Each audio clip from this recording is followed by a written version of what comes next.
Assalamualaikum warahmatullahi wabarakatuh. Berjumpa di pengantar Urban Farming pada KMMI Urban Farming, Program Studi Gizi, Departemen Gizi Kesmas FKMUI 2021 bersama saya Wahyu Kurnia.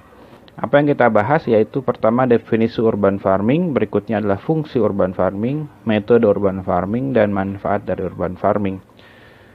Apa definisi dari urban farming? Secara mudah adalah praktek pertanian meliputi kegiatan tanaman pangan, peternakan, perikanan maupun kehutanan yang dilakukan di dalam atau di pinggir kota.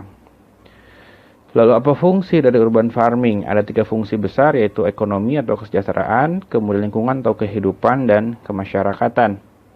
Kita tahu bahwa urban farming memiliki potensi ekonomi baik hasilnya secara langsung maupun hasil olahannya. Yang kedua juga dengan merawat tanaman, maka kita melestarikan kehidupan sehingga ada fungsi lingkungan atau kehidupan di dalamnya. Dan yang berikutnya adalah ketika urban farming ini dilakukan secara komunal atau komunitas, maka ada fungsi-fungsi kemasyarakatan di sana yang dibangun. Di antara 3 fungsi besar ini juga terdapat irisan. Irisan ketiganya adalah fungsi kesehatan. Kita tahu hasil urban farming jika dimanfaatkan dapat menyuplai zat gizi yang dibutuhkan oleh tubuh untuk mempertahankan fungsi normalnya. Lalu apa saja dari metode urban farming? Setidaknya ada 5 metode. Yang pertama adalah konvensional, yaitu metode yang memanfaatkan tanah di lahan terbuka maupun menggunakan pot ataupun barang-barang bekas. Yang kedua adalah menanam memanfaatkan polybag atau kantong-kantong hitam yang seperti kita kenal itu. Yang ketiga adalah vertikultur, yaitu teknik bercocok tanam di ruang atau lahan sempit yang memanfaatkan bidang vertikal sebagai tempat bercocok tanam yang dilakukan secara bertingkat, jadi semacam menggunakan rak bersusun.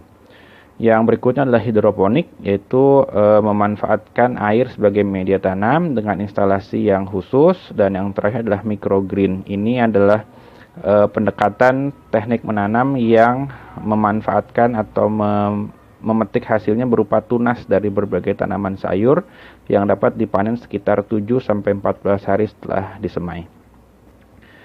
Lalu apa manfaat dari urban farming? Alice dan Fulken tahun 1996 di Nairobi, Kenya itu menemukan bahwa pertanian kota yang diimplementasikan di kota Nairobi itu mampu meningkatkan asupan energi petani kota.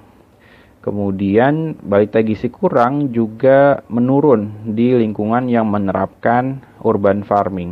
Dan juga menariknya adalah di lingkungan tersebut tidak ditemukan balita yang bergizi buruk. Jadi memang asupannya dapat disuplai dari hasil panen urban farmingnya.